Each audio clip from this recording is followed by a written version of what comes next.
सभी को नमस्कार। करियर फर्स्ट चैनल पर आप सबका स्वागत है। डिक्टेशन लिखने के लिए तैयार रहें। Ready start. माननीय सदस्यगण, हाल में उत्तर प्रदेश के राज्यपाल ने हिंदी के विकास के बारे में जो विचार प्रकट किए हैं वे अज्ञान के सूचक नहीं, एक धारणा के सूचक हैं, जो हमारा अनुमान है राज्यपाल महोदय तक सीमित नहीं है, बल्कि कांग्रेस के अधिसंख्य नेताओं की धारणा है। बहुत से इसे स्पष्ट शब्दों में प्रकट नहीं करते, तो इसलिए नहीं कि वे पूर्वाग्रह से मुक्त हैं, बल्कि इसलिए कि इससे राष्ट्रभाषा संबंधी एक व्यापक पाखंड की सुविधाजनक ओट उन्हें मिल जाती है। राज्यपाल महोदय ने इस बात पर बहुत जोर दिया कि हिंदी का विकास अखिल भारतीय दृष्टि से ही होना चाहिए। सुनने में बात बड़ी अच्छी लगती है। यह बात और भी अच्छी है कि इस भाषा का विकास अखिल मानव जाति के कल्याण की दृष्टि से ही होना चाहिए। लेकिन जो लोग इस ढंग की बातें करते हैं वे न भाषा विकास के नियम समझते हैं, न किसी भाषा के विकास में कोई योग देते हैं।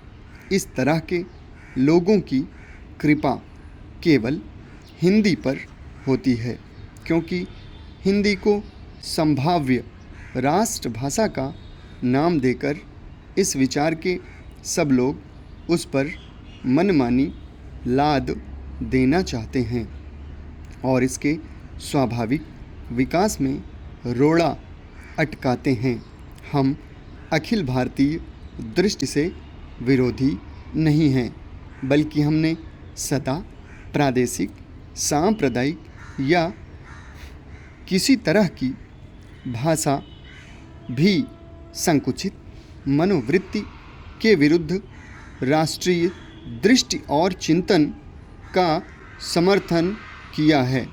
लेकिन हमें यह बात दोहराना भी आवश्यक जान पड़ता है कि भारतीय भाषाओं में हिंदी ही सबसे अधिक और सबसे अधिक निष्ठापूर्ण अखिल भारतीय दृष्टि से सोचती रही है और अखिल भारतीय उत्तरदायित्व वहन करने के योग्य बनने का स्वतः प्रयत्न करती रही है। इसलिए कि यह मध्य प्रदेश की भाषा की सहज स्वाभाविक प्रवृत्ति और ऐतिहासिक नियति है। केंद्रीय सरकार राज्य सरकारों को राज्य की भाषा के विकास के लिए अनुदान देते हुए यह आशा या मांग करे कि राज्य अपनी भाषा विकास में योग देते हुए एक व्यापक दृष्टि को पनपाने का प्रयत्न करे, तो यह आशा या मांग सही होगी। आदरणीय मंत्री महोदय तथा उपस्थित आदरणीय सदस्यों, हमारी स्वतंत्रता और स्वाधीनता तब तक पूरी न होगी जब तक कि हम उपनिवेशवाद की आखिरी निशानियों को समाप्त कर दें।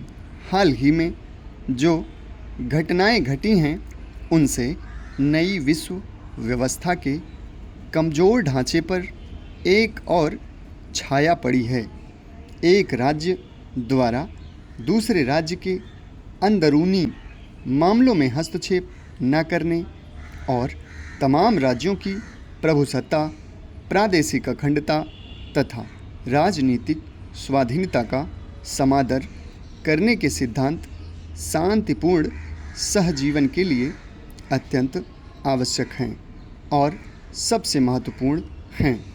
अंतर्राष्ट्रीय मामलों में अगर बल का प्रयोग त्याग न किया गया और राष्ट्रों के अधिकार और जातियों की समानता का आदर न किया गया तो तनाव को कैसे कम किया जा सकेगा अथवा लड़ाई के खतरे को कैसे दूर किया जा सकेगा।